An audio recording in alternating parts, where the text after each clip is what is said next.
नमस्कार, आप देख रहे हैं सी न्यूज भारत। मैं हूं आपके साथ स्नेहा सिंह। वक्त हो गया है न्यूज आवर का। भाजपा नेता और पूर्व सांसद प्रतिनिधि शैलेंद्र दुबे ने भारतीय जनता पार्टी की उपलब्धियों को बताते हुए कहा कि एक बार फिर से 2022 विधानसभा चुनाव में भाजपा की पूर्ण बहुमत से सरकार बनेगी। वहीं ज्ञानपुर ब्लॉक प्रमुख बबलू सिंह ने कहा कि पूर्ववर्ती सरकारों ने सिर्फ गुंडे और माफियाओं को संरक्षण देने का काम किया है, जबकि भाजपा सरकार महिलाओं को आत्मनिर्भर बनाने और बेटियां सुरक्षित रहें इसके लिए दृढ़ संकल्पित रहकर कार्य किया है। आइए सुनते हैं उन्होंने आगे क्या कुछ कहा। सर, जैसा कि विधानसभा चुनाव 2022 का लगा हुआ है, 7 मार्च को वोटिंग होने वाली है भदोही जनपद को लेकर के, तो इसके विषय में भाजपा की तैयारियां किस प्रकार से चल रही हैं? जैसा कि आपका पूरा नाम चल रहा है भदोही जनपद में, पूर्व आप प्रतिनिधि रहे हैं यहाँ के सांसद वीरेंद्र सिंह मस्त के, और बड़ी जिम्मेदारी आपको भाजपा द्वारा दी गई है, किस प्रकार से आप निर्वहन कर रहे हैं? देखिए, भारतीय जनता पार्टी की चुनावी तैयारियां लगभग पूर्ण है। हम लोग कोविड के इस स्तर को देखते हुए पहले से तैयारी कर चुके हैं। बूथ स्तर पर पन्ना प्रमुख हमारे सभी तैयार हैं जी। मतदाताओं की सूची, लाभार्थियों की सूची पहले से बनी हुई है। हमने गांव-गांव ऐसा कोई घर नहीं है जिसमें भारत सरकार की या उत्तर प्रदेश सरकार की एक योजना का लाभ उस परिवार को या उस व्यक्ति को न मिला हो। तो लाभार्थी की सूची हमारे पास है, पन्ना प्रमुखों की सूची हमारे पास है, और प्रत्याशी का चयन संगठन को करना है, दल को करना है, और निर्णय होगा। लेकिन चुनाव पार्टी को लड़ना है, व्यक्ति नहीं।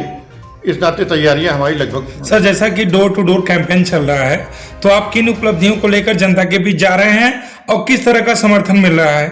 देखिए, जनता को समर्थन तो हम लोगों को भरपूर मिल रहा है, क्योंकि उत्तर प्रदेश की और भारत सरकार की जो योजनाएं जमीन पे पहली बार जो कहा गया वो किया गया। चाहे वो उज्ज्वला की रहा हो, चाहे आवास के बारे में रहा हो, चाहे इस कोविड की महामारी के दौरान जिस ढंग से जनता के घर तक हमने राशन पहुंचाया है आदरणीय मुख्यमंत्री जी की योजना के तहत। और सबसे बड़ी चीज है जो कानून और व्यवस्था पे एक सुधार। उत्तर प्रदेश की छवि अपहरण उद्योग की, माफिया की, गुंडागर्दी की, भ्रष्टाचार की बनी हुई थी। उस पर लगाम लगा करके आदरणीय महाराज जी ने पूरे हिंदुस्तान को एक संदेश दिया है कि हर राज्य को उत्तर प्रदेश के तरीके को अपनाना चाहिए। सर, मुलायम सिंह की छोटी बहू अभी अपर्णा यादव जी राष्ट्रवाद के मुद्दे को लेकर भारतीय जनता पार्टी में सम्मिलित हुई हैं, क्या कहना चाहेंगे? अभी आपने देखा है कि हम जब गन्ना का नाम लेते हैं तो अखिलेश जी जिन्ना का नाम लेते हैं जी। हम विकास की बात करते हैं तो वो विकास दुबे की बात करते हैं जी।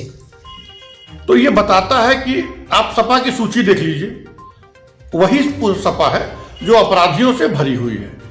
एक भी नाम का परिवर्तन नहीं किया। कैराना का वह व्यक्ति जिस पर मुस्लिम भी प्रताड़ित थे, जिनको कैराना का पलायन एक बड़ा मुद्दा था। आज आप उनके बयानों को सुनने का प्रयास करिए, उन्हें लग रहा है कि यदि हम सत्ता में आए तो हम वही करेंगे जो कश्मीर में हुआ था।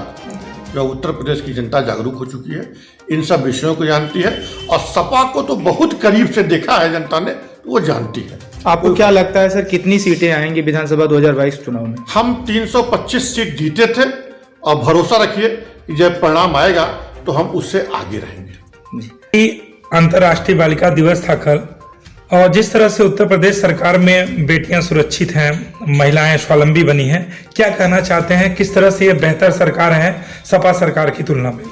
देखिए, गवर्नमेंट महिलाओं पे इतने बड़े स्तर पे कार्य कर रही है, गांव-गांव से लेकर के समूहों के माध्यम से इतना इनको रोजगार स्वावलंबी बना रही है कि भारतीय जनता पार्टी का कोई दूसरा ऑप्शन है नहीं महिलाओं के लिए। सुरक्षा के दृष्टिकोण से ले लीजिए, व्यवसाय के दृष्टिकोण से ले लीजिए, और गांव से जुड़े हुए, चाहे आंगनबाड़ी हो, चाहे समूह हो, गांव स्तर तक कार्य भारतीय जनता पार्टी द्वारा किया जा रहा है। सर, मौसमी नेताओं जो कि पाला बदलने का काम करते हैं, कभी बसपा से भाजपा में आते हैं, कभी भाजपा से सपा में आते हैं, उनके लिए क्या कहना चाहेंगे? देखिए, अभी उत्तर प्रदेश में अब इन लोगों का कोई असर नहीं है, क्योंकि भारतीय जनता पार्टी जिस स्तर से कार्य कर रही है वो पाला बदलने के लिए उनके पास कोई वोट बैंक नहीं है जी। और न कोई जाति आधार है, क्योंकि भारतीय जनता पार्टी में जिस स्तर का कार्य हो रहा है, कोई जात के आधार पर यहाँ कोई कार्य नहीं होता।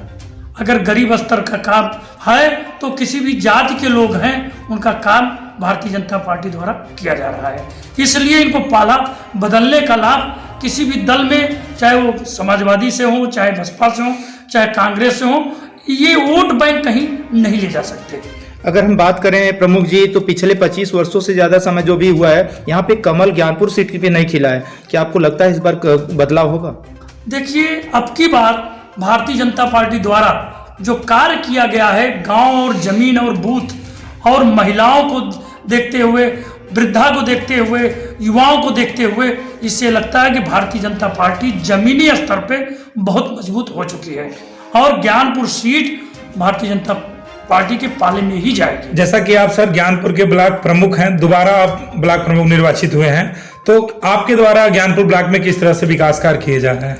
देखिए, कार्य सरकार के द्वारा ही हो रहा है, पैसा सरकार के द्वारा ही है और सरकार इतनी छोटी छोटी चीजों पर वर्कआउट कर रही है कि जो भी इस पद पे रहेगा उसका सम्मान बढ़ेगा और भारतीय जनता पार्टी में ही राजनीति करने का, क्योंकि काम करने का मौका भारतीय जनता पार्टी में अच्छे से मिलता है। भदोही से सी न्यूज संवाददाता नितेश उपाध्याय की रिपोर्ट।